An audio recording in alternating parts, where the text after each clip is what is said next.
And happy Friday, everyone. My name is meteorologist Heather Kane. It's time for our daily hail forecast, sponsored as always by Merlion Law Group. We got Atlas, and we got a few others as well. Thank you guys, as always, for sponsoring our videos. Premier Claims, I'm just kind of naming them as I remember them.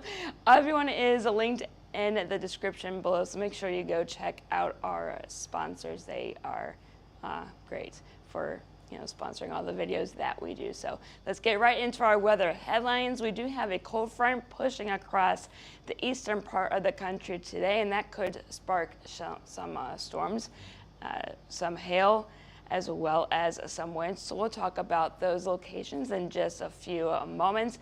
And then the bigger story really is the cool down behind that cold front. We're going to be seeing some seasonally cool temperatures for this time of the year. And then we will close out the forecast, checking into the tropics to see if anything is brewing out in both the Atlantic and the Pacific.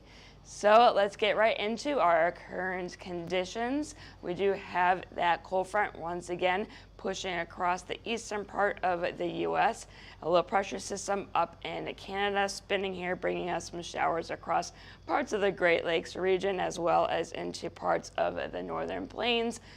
Lots of rain behind this cold front, and staying dry though ahead of that cold front right now in the east, but that could change as we get later on this afternoon and evening. So we're going to zoom into a few areas here. In the northeast, a few showers here in Maine, and then again that rain associated with that low pressure in Canada and into the Great Lakes regions, Michigan, northwestward into Minnesota and Wisconsin. Dry though once again as we can see here, plenty of sunshine, and again that could change as we get into this afternoon and evening with the firing of those storms. And then same deal here in the southeast, looking good right now. And then we can see this mess of rain here in the central plains, cooling down as well here. Oklahoma City, we're in the low 70s right now, and that will be changing as we go through the rest of the day. So zooming on now, taking a look at our temperatures again, 74 right now in Oklahoma City. Toasty as you go further south of that cold front. We're at 90 in Houston, 88 in Dallas, and pretty much the same deal here as you go into the southeast, but get behind that cold front. It's only 55 right now in Minneapolis, 60 in Billings, and 57 in Denver. So this cold air will continue to push to the south as we get into the rest of the day and into our weekend. So yesterday's storm reports, not a whole lot of activity. We did see a few severe hail reports in eastern Tennessee, as well as some scattered wind reports here and there in the east, down into western North Carolina, and then a few scattered hail reports here and there in the central and northern plains as well. And now let me see here if this thing will let me. There we go. Here's our significant hail model. So again, we are expecting some hail today, but the sizes we're going to be keeping on the lower end, and this is why. So when it comes to the significant hail model, we want to see those brighter colors, and we have some yellows showing up here along and ahead of that cold front, but nothing too crazy in terms of those really bright colors that we like to see. So again, hail would be possible along and ahead of that cold front, but the sizes should be on the lower end of our spectrum. So, and then as we go into the overnight hours, you can see nothing significant showing up there. So in terms of our largest hail size for today, I think we can see up to golf ball size hail. Again, the colors are not too significant, so that's why we're keeping it on the lower end of our severe hail size threshold. So here is our future radar, and yep, there's a little bit of a glitch there. So this is basically right now, we have all that rain in the central plains. We're actually getting some moisture kicking up from a system in the Pacific, so we'll talk about that in a bit. And then we had that cold front as well. So as we go through the afternoon, that cold front pushes east, and you can see around 7 p.m. Central Time, so 8 p.m. Eastern. Those storms will start to fire up here in parts of Tennessee, Kentucky, getting up into West Virginia, and even some storms in Arkansas down into the northern parts of Texas. So Dallas, we will cross your fingers. It's not looking too crazy in terms of hail slides, but we still have a chance for some hail. We will talk about that in a moment as well. But as that cold front pushes off to the east, so will the storms. You can see some more linear action here, so that wind threat will be present as well.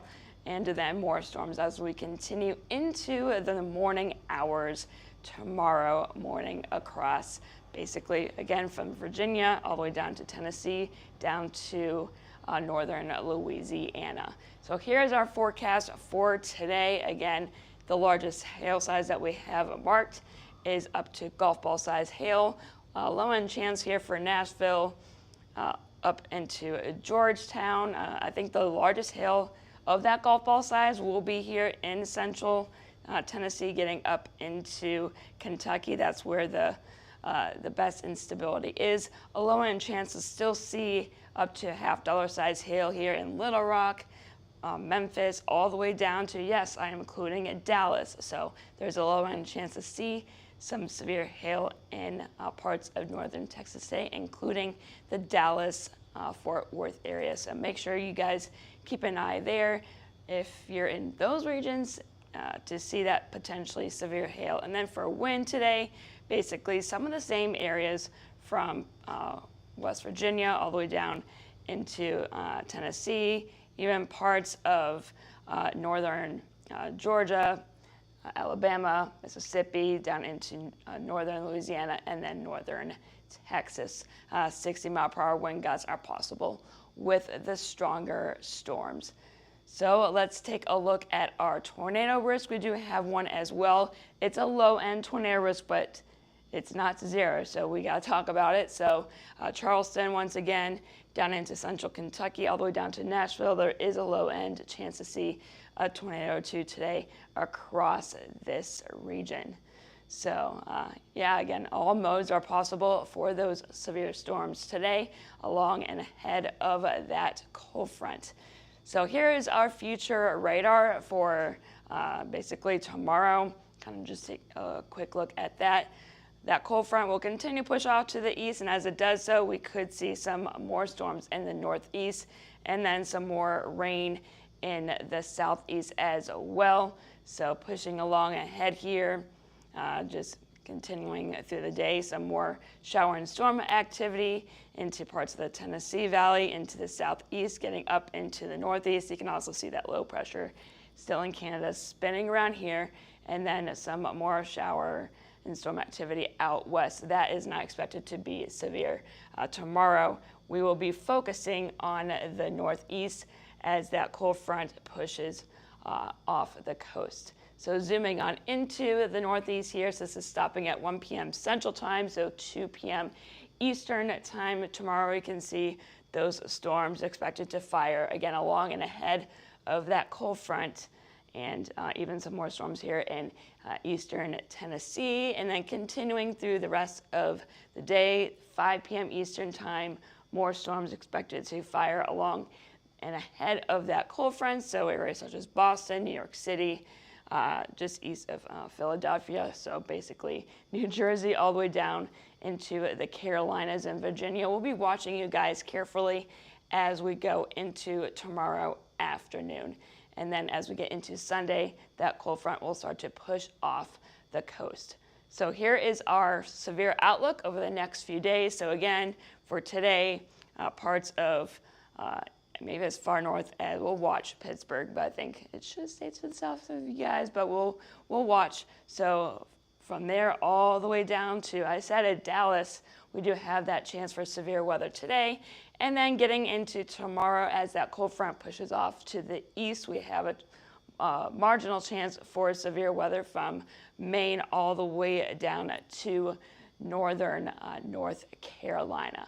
So let's check into our tropics. We're going to check out the Pacific first. So we have Kiko, which is a Category 3 hurricane right now, pushing off to the west, and we could have some more development as we get into the next few days here. It looks like a low-end chance, but the bigger story here in the Pacific is Lorena, which is continuing to push off to the west. So no threat here to the U.S. or even Mexico as it's moving westward, but that moisture from this system could bring some heavy rain across parts of the western U.S.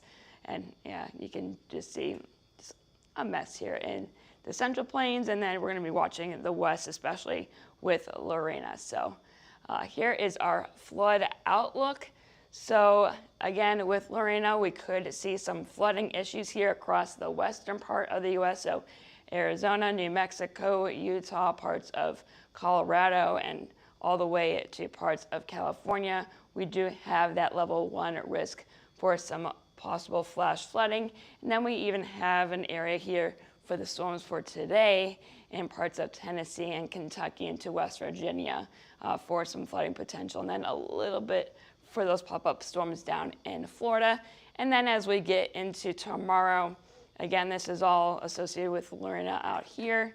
And then in the northeast tomorrow with those storms as they move across the area, and then once again down into Florida. And then getting into our Sunday, we could see some moisture again with Lorena affecting us from Kansas all the way down into Texas. So if you're in any of these areas, just make sure that you keep an eye on those roadways. If you run into a roadway that is covered with water, turn around, don't drown, don't drive through it, because your car may stall out and then your weekend will be kind of ruined. So don't do that. So yeah, just keep an eye on all of that. And now closing out with the Atlantic. The next named storm will be Gabrielle, and kind of a fun fact, in high school I took French and Gabrielle was my French name. So yeah, just a fun fact about me. So here is it is kind of named in a way. It's Invest 91L right now. Over the next 2 days, it has a 60% chance of development, but look at this. Over the next 7 days, we have a 90% chance of development here. So this is one that we'll be watching very carefully, as it has a very high chance of development. And you can see once it does so, it has a long way to go, as it has to cross the Atlantic and the Caribbean and all that. But, you know, this is the time of the year where things, when they develop, we have to watch them carefully because we are nearing a peak season. So again, the name will be Gabrielle. That's the next one on the list. And here are the rest of the names for the Atlantic storms.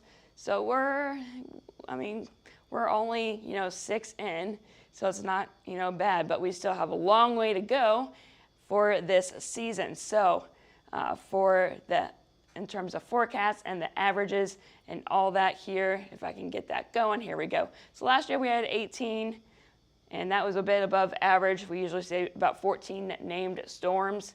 And so this year our forecast is 12 to 17. So we're about halfway there in terms of named storms.